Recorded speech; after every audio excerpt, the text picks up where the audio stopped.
Have you ever struggled with relationships? Have you ever drifted apart from a friend, had misunderstandings with family, or felt awkward in a workplace relationship? When these situations arise, we often wonder, why do I struggle to build good relationships? Today, I want to talk about the reasons behind this and explore the important aspects of relationships that we often overlook. One major reason we struggle in relationships is that we assume others think and feel the same way we do.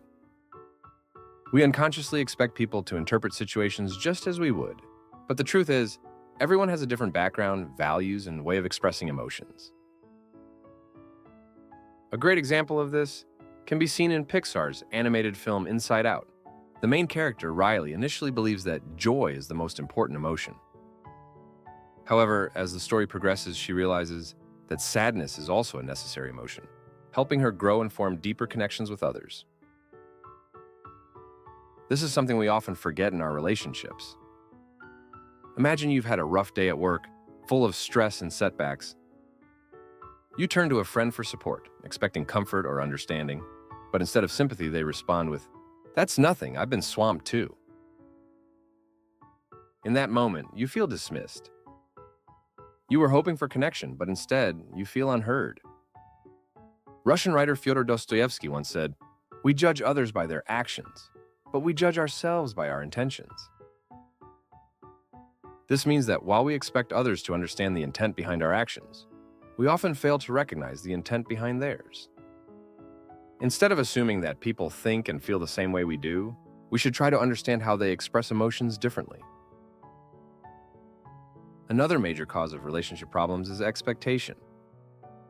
The more we expect from others, the greater our disappointment when those expectations aren't met. We assume that a close friend will always be there to listen to our problems. So when they say they're busy, we feel let down. We assume that family members will naturally understand our feelings. So when they react indifferently, we feel hurt. Expectations also play a major role in romantic relationships. At the beginning, partners shower each other with attention. Every message feels exciting, every moment together is special. But as time passes, comfort replaces novelty and attention shifts toward work, personal goals, or routine life. It's a natural transition, yet many interpret it as a sign of fading love. Why don't they text as often? Do they care less than before? But in reality, relationships evolve, and love isn't always measured by the frequency of messages or grand gestures. It's reflected in quiet consistency and mutual respect. James Clear, in his book Atomic Habits, explains how unrealistic expectations often lead to failure. Many people start a diet with the goal of losing 5 kilograms in a month. When they check the scale after a month and don't see the expected results, they become discouraged and give up. Relationships work the same way. We think, if they truly care about me, they should understand me. But when our expectations aren't met, we feel disappointed. Psychologist Albert Ellis once said, "Expectations often lead to frustration. If we can manage our expectations, we can avoid unnecessary disappointment." Instead of focusing on what others should do for us, we can ask ourselves, what can I contribute to this relationship? Words shape our relationships, yet we often throw them around carelessly. Think about this. Have you ever said something in frustration, only to regret it later? Maybe you snapped, "Why do you always do this?" and instantly felt the mood shift. The other person becomes defensive. The conversation escalates, and before you know it, a simple discussion turns into an argument. But what if instead you said, "I feel frustrated when this happens. Can we try a different approach?" The reaction would likely be completely different.